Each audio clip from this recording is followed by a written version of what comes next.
Hello, this movie is for Unit 6, Learning Target 1 and 2, on the sum of the measures of the interior and exterior angles of a polygon. We did an investigation in class and we learned that polygon angle sum theorem, to find the sum meaning all the angles added together, of an interior angles of all the interior angles of an n-gon, n being the number of sides.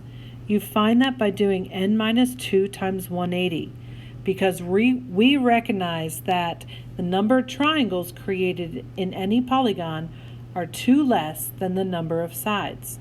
So we take that and times 180. So it's n minus 2 times 180. Let's practice. For A, what is the sum of the interior angles of a 17-gon? So a 17-gons means that my number of sides is 17. So my formula is n minus 2 times 180. So I do 17 minus 2 times 180.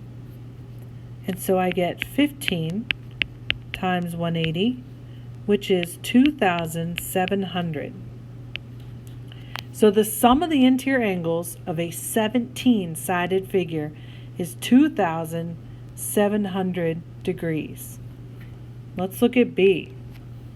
The sum of the interior angle measures of a polygon is 1980. How can we find the number of sides? So I know that the sum of the interior angles is n minus 2 times 180, and I set that equal to 1980 because that's what I know that it will be equal to.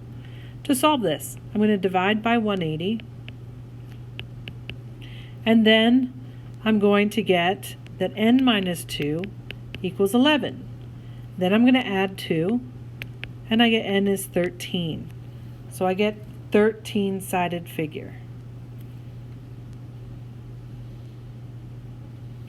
An equilateral polygon is a polygon with all sides congruent. An equal angular polygon is a polygon with all angles congruent. And then a regular polygon, and this is a term you will have to know. A regular polygon is a polygon that's both equilateral and equal angular, all sides congruent, all angles congruent.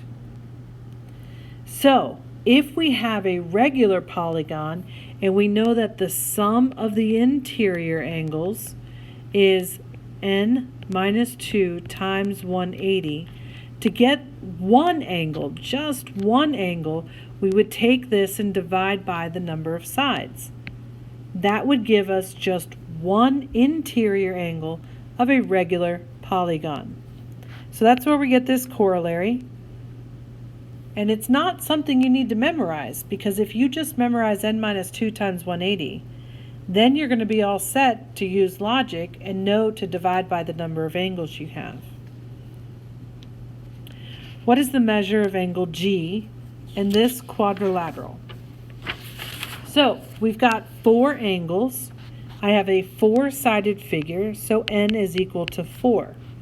To get the sum of the interior, I know that I'm going to take 4 minus 2 times 180, which gives me 360. And that makes sense. Any 4-sided figure would give me a sum of 360 of the interior angles. So I know that the 120 plus 85 plus 53 plus angle G, which is what I want to solve for, should be equal to 360 degrees. So solve this for G, and you'll get that angle G, the measure of angle G, is 102 degrees.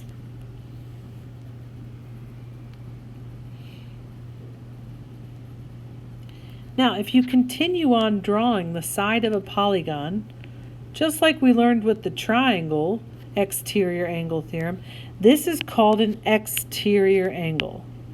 And you can see in these polygons that the exterior angles all add up to be 360.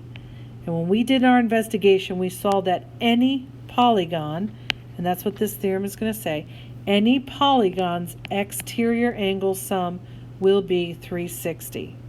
Doesn't matter how many sides you have. Let's look over here. What is the measure of angle 1 in the regular octagon? Octagon 8 sides at the right. We don't have any measures at all. Could we find the sum of the interior angles, find one interior angle by dividing by n, and then find one exterior angle because they're supplementary? We could, but you don't have to. We know that the sum of all 8 equals 360. So if I did 360 divided by 8, I would get what one exterior angle is, and it's 45 degrees. What is the measure of an exterior angle of a regular nonagon? Nonagon is 9 sides, so I would do my 360 divided by 9, and you get 40. So that's just an application of the investigation we did in class, and that's all for Learning Target 1-2.